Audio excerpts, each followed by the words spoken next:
Hello students, तो कैसे हो आप लोग। मैं हूं आलिम और आप देख रहे हैं बिहारी क्लासेस। तो आज हम लोग बहुत ही खास टॉपिक पे बात करने वाले हैं, 50 महत्वपूर्ण objective of Hindi non Hindi. चलिए बिना किसी देरी के वीडियो को स्टार्ट करते हैं।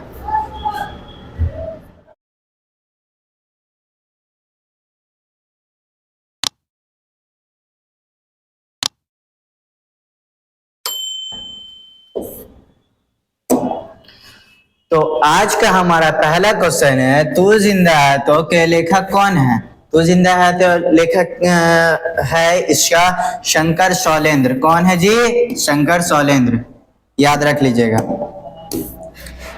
उसके बाद हमारा आज का नेक्स्ट क्वेश्चन है, तू जिंदा है तो कविता में कवि क्या गुजर जाने को कहता है। क्या गुजर जाने को कहता है? गीत संगीत, कष्ट जुल्म, नाच गाना या सुबह शाम। क्या गुजर जाने को कहता है? तो बोलता है कष्ट और जुल्म, इसको सहने के लिए कहता है। उसके बाद हमारा नेक्स्ट क्वेश्चन है, कारवा को किसका इंतजार है। कारवा को किसका इंतजार है? स्वर्ग का, घर का, मंजिलों का या सैनिकों का। किसका? स्वर्ग का। किसका? स्वर्ग का। उसके बाद नेक्स्ट क्वेश्चन है, तू जिंदा है तो कविता में किसके सर कुचल कर हम साथ चलेंगे। किसका सर कुचल कर? सुख का, दुख का, मुसीबत का, हंसी का। किसका? तो मुसीबत का।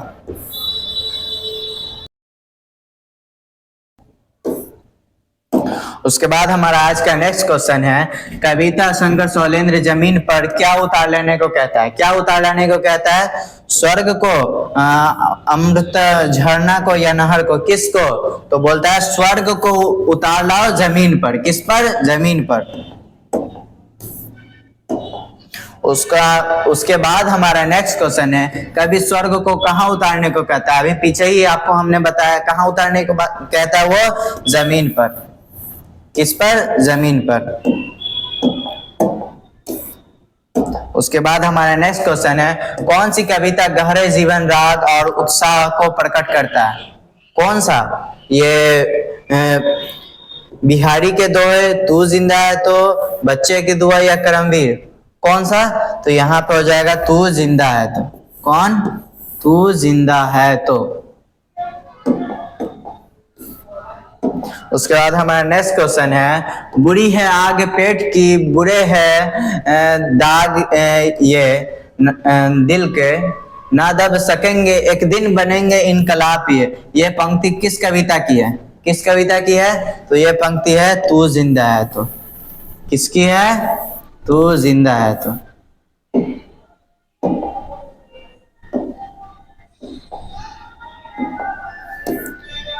उसके बाद हमारा नेक्स्ट क्वेश्चन है, तू जिंदा है तो जिंदगी की जी, इस पे क्या होगा? पे यकीन कर। किस पर यकीन कर? हार पर, जीत पर, खुश पर, दुख पर। किस पर? तो जिंदगी के जीत पर यकीन कर। किस पर यकीन कर? जिंदगी की जीत पे। कभी भी जीतोगे ना तो उसको खुशी मनाओ, उसके बाद देखना वो कैसा होता है। उसके बाद हमारा नेक्स्ट क्वेश्चन है, नई सुबह के संग सदा तुझे मिली नई डैश, अगर कहीं स्वर्ग है तो उतार ला जमीन पर। क्या मिला नई सुबह के संग? उमर, तरंग, स्वराज, जिंदगी। क्या मिला? तो हमको हर नई सुबह के साथ हमको क्या मिलता है? उमर मिलता है। क्या मिलता है? उमर। उसके बाद हमारा नेक्स्ट क्वेश्चन है, बुरी है आग पेट की, बुरे है दिल के डैश ये, ना दब सकेंगे एक दिन बनेंगे इनकलाब। यहाँ पे क्या होगा? आग होगा, दाग होगा, हार होगा, बाग होगा। क्या होगा? बुरे है आग पेट की, बुरे है दिल के दाग। ये क्या है? दाग। ये याद रखिएगा, बुरे है दिल के दाग। ये। उसके बाद हमारा नेक्स्ट क्वेश्चन है, ईदगाह शीर्षक कहानी के लेखक कौन है। आपको पीछे ही हमने बताया कि कौन है ईदगाह के लेखक? प्रेमचंद। कौन है? प्रेमचंद।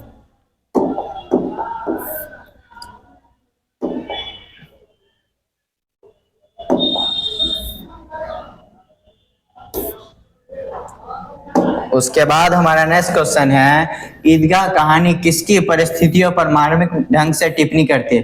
किसकी परिस्थितियों पर? युवाओं की परिस्थितियों पर, या लड़कपन की परिस्थितियों पर, या फिर बचपन की परिस्थितियों पर, या बुढ़ापे की परिस्थिति? ईदगाह में किसकी बात होती है? एक बच्चा हामिद रहता है, वो ईदगाह का मेन कैरेक्टर है। उसके बाद उसकी अम्मा रहती है जिसका नाम आमीना होता है, तो उसके बाद पे होता है ना। तो यहाँ पे किसका होगा? बचपन की परिस्थितियों पे। यहाँ पे पूरी बात होती है तो हामिद के बारे में होती है। हामिद कैसा लड़का है, वो किस तरीके से वो अपनी अम्मा को सही रखना चाहता है। उसके बाद हमारा नेक्स्ट क्वेश्चन है, तू डरना मत अम्मा, मैं सबसे पहले आऊंगा, तू बिल्कुल भी ना डरना। यह किसने कहा था? किसने कहा था? ये महमूद ने कहा था, हामिद ने, या सिम्मी ने, या समीर ने? किसने कहा था? तो यहाँ पे ये हामिद ने कहा था अपनी दादी से, दादी तुम डरना नहीं, मैं सबसे पहले आऊंगा। उसके बाद हमारा नेक्स्ट क्वेश्चन है, गांव पहुंचकर बच्चों ने क्या किया? बच्चों ने क्या किया? नाचा या गाया, झगड़ा किया? नहीं, अपने अपने खिलौनों से खेला। क्या किया? खिलौनों से खेला। जो उसने मेला से खरीद कर लाया था उससे वो सब खेले। उसके बाद हमारा नेक्स्ट क्वेश्चन है, हामिद के पिता की मृत्यु कैसे हुई? हामिद के पिता की मृत्यु कैसे हुई थी? मलेरिया के कारण, तपेदिक के कारण, या फिर हैजे के कारण, या चेचक के कारण? क्या पढ़े थे आप लोग? हैजे के कारण हुई थी ना? हाँ, क्या हुई थी? हैजे के कारण।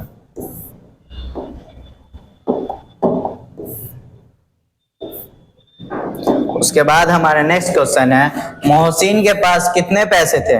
मोहसिन के पास कितने पैसे थे? अभी हम आपको बता दें, मोहसिन के पास थे 15, महमूद के पास थे 12, और फिर हामिद के पास थे 3। ये याद रख लीजिएगा। उसके बाद है, नूरे को किस खिलौने से प्रेम था? नूरे को किस खिलौने से प्रेम था? तो वकील से। किससे था? वकील से। उसके बाद हमारा नेक्स्ट क्वेश्चन है, हामिद के पास कितने पैसे थे? हामिद के पास कितने थे? 3 पैसे थे। हामिद के पास कितने पैसे थे? 3 पैसे थे। उसके बाद हमारा नेक्स्ट क्वेश्चन है, रमजान के कितने रोजे के बाद ईद आती है? रमजान के कितने रोजे के बाद ईद आती है? तो रमजान के 30 रोजे के बाद ईद आती है। कितने रोजे के बाद? 30 रोजे के बाद।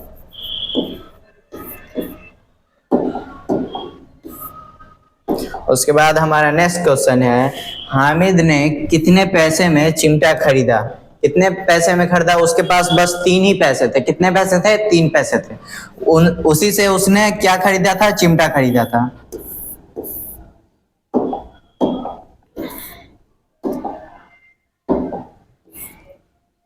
उसके बाद नेक्स्ट क्वेश्चन है हमारा, महमूद के पास कितने पैसे थे? आपको पीछे ही हमने बताया, इसको याद रख लीजिएगा अच्छे से। महमूद के पास थे 12 पैसे। कितने पैसे थे? 12। उसके बाद हमारा नेक्स्ट क्वेश्चन है, ईदगाह के पास कौन सा वृक्ष की छाया थी? किस वृक्ष की छाया थी वहां पे? आम का था क्या, या इमली था, पीपल था, बरगद था? क्या था? इमली का पेड़ था। किसका पेड़ था? इमली का पेड़ था।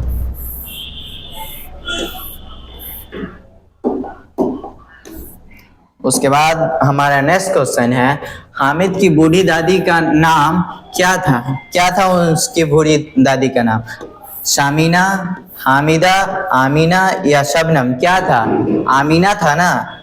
कई बच्चे यहाँ पे गलती करेंगे कि बच्चे का नाम है हामिद और आप सोच रहे हैं कि उसकी दादी का नाम होगा हामिदा।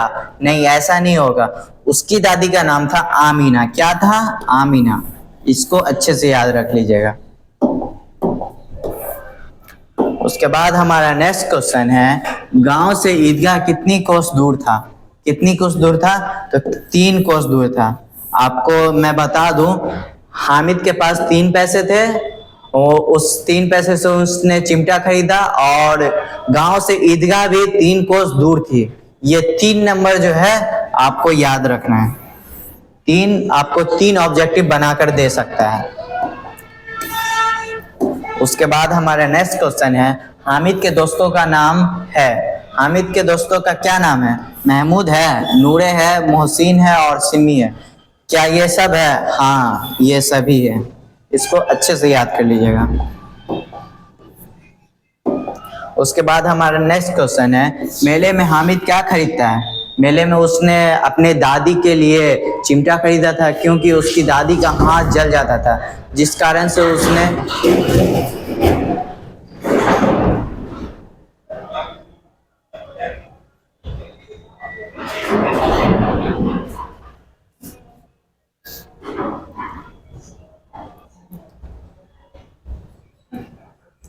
क्या करे गाइस, यहाँ पे इतने सारे बंदर हैं कि हम लोगों को वीडियो बनाने नहीं दे रहे हैं। यहाँ पे बगल में रोड चलता है जिससे गाड़ियाँ आती है, तो आप लोगों को नॉइस जाता होगा। मजबूरी है, अब यहाँ पे बनाना पड़ता है, एडजस्ट कर लीजिएगा आप लोग। उसके बाद हम लोग कहाँ पे थे? मेले में हामिद क्या खरीदता है? तो मेले में हामिद खरीदता है चिमटा। वो अपनी दादी के लिए क्या खरीदता है? चिमटा। उसकी दादी की उंगलियां जल जाती थी रोटी बनाते वक्त, तो वो देखता था कि दादी रोटी बनाती है तो उनकी उंगलियां जल जाती है, इसलिए वो बिगर मतलब कुछ खाए पिए खिलौना लिए, वो क्या लिया? चिमटा लिया। क्या लिया? चिमटा लिया। ऐसे ही सबको अपने माँ बाप का ख्याल रखना चाहिए, और बूढ़े बुजुर्ग सबका। मेले में सिमी क्या खरीदी थी? क्या खरीदी थी? उसने सिपाही खरीदी, गुड़िया खरीदी, चिमटा खरीदे, क्या? खंजरी। तो यहाँ पे इसका आंसर हो जाएगा खंजरी। क्या होगा? खंजरी। उसके बाद हमारा नेक्स्ट क्वेश्चन है, मोहसिन मेले में कौन सी मिठाई खरीदता है? मोहसिन मेले में कौन सी मिठाई खरीदता है?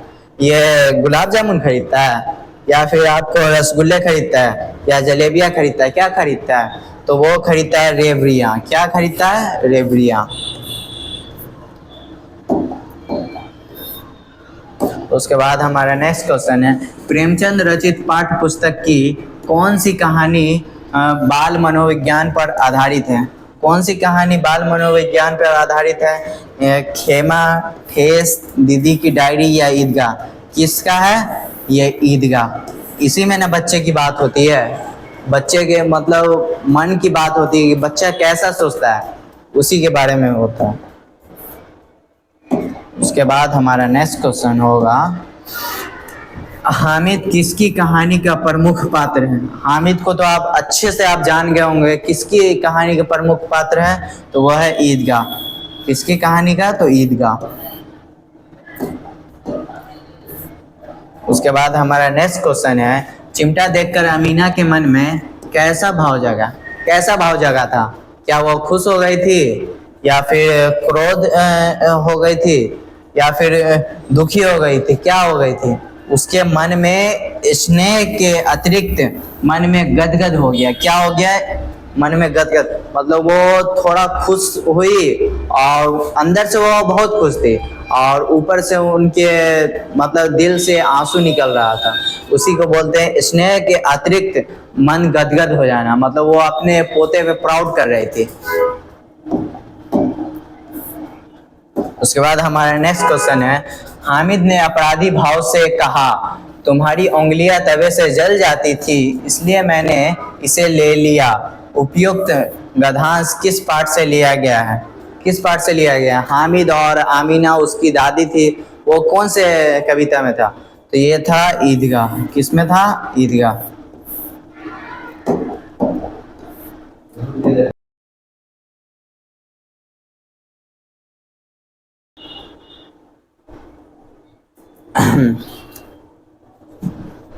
हमारा नेक्स्ट क्वेश्चन हो जाएगा, करमवीर शीर्षक कविता में कौन परिश्रम करने से जी नहीं चुराते?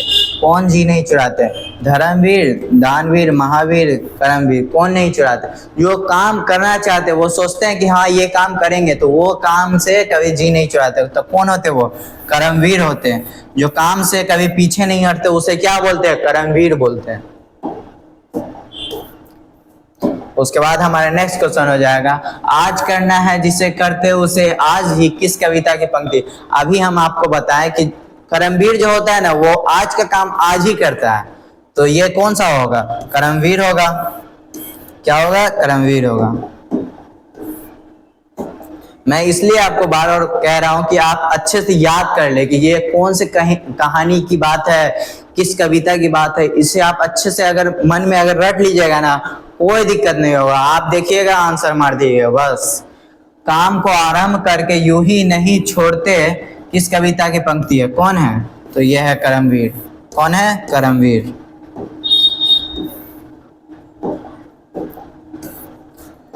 उसके बाद हमारा नेक्स्ट क्वेश्चन है, देखकर बाधा विवाद बहु विखंड घबराते नहीं। यह पंक्ति किस कविता की है? किस कविता की है? कर्मवीर। किसकी है? कर्मवीर। उसके बाद हमारा नेक्स्ट क्वेश्चन है, चिलचिलाती धूप को जो चांदनी बना देवे, किस कविता की पंक्ति है? कौन चिलचिलाती धूप को मतलब चांदनी रात बना सकता है? कौन बना सकता है? जो मेहनत करता है, जो अपने प्रति निष्ठा को अच्छे से व्यक्त करता है, वो कर सकता है ना। तो इसमें क्या हो जाएगा? कर्मवीर। क्या होगा? कर्मवीर। उसके बाद हमारा नेक्स्ट क्वेश्चन है, कर्मवीर पर्वतों को काट कर क्या बना देता है? क्या बना देता है? तो यहाँ पे नदी है, सड़क है, गुफा है, महल है। क्या बना देता है? वो पर्वतों को काट कर उसमें रास्ता बना देता है। क्या बना देता है? मतलब सड़क। उसके बाद हमारा नेक्स्ट क्वेश्चन है, सब जगह सब काल में कौन फले फूले मिलते हैं? कौन फले फूले मिलते हैं? जो मेहनत करते हैं, जो ईमानदारी से काम करते हैं, वो ही ना करते हैं। तो वो कौन होगा? कर्मवीर।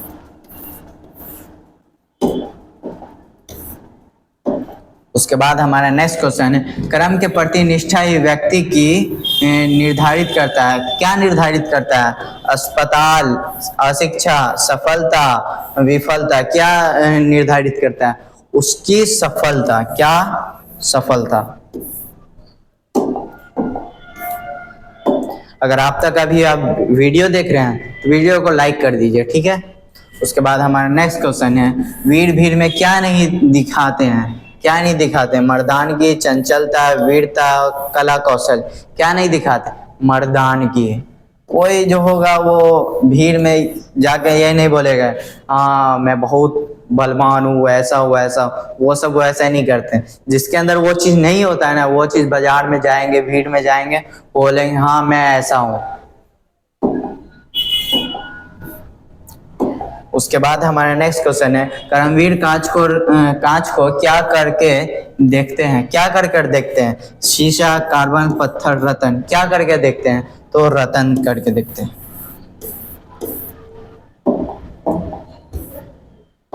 उसके बाद हमारा नेक्स्ट क्वेश्चन है, हीरा किससे बनता है? हीरा किससे बनता है? आप लोग जानते होंगे कि हीरा कार्बन से बनता है। किससे बनता है? कार्बन से बनता है। तो यहाँ पे हो जाएगा आपको डी।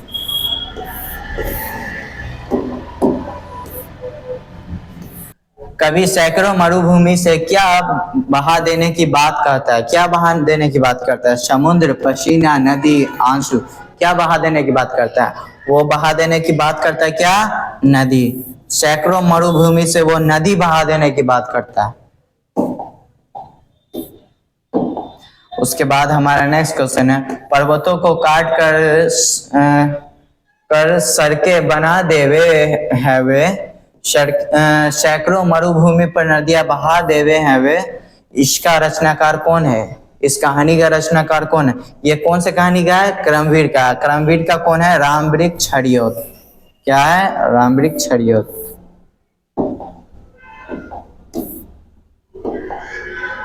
उसके बाद हमारा नेक्स्ट क्वेश्चन है, कोस कितने ही चले पर वे कभी थकते नहीं, किस शीर्षक कविता की पंक्ति है? किस शीर्षक कविता की पंक्ति है?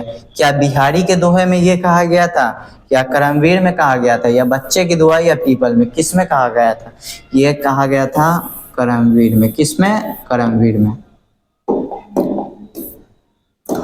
उसके बाद हमारा नेक्स्ट क्वेश्चन है, कर्मवीर के अनुसार जंगलों में महामंगल रचा देने का काम कौन करते हैं?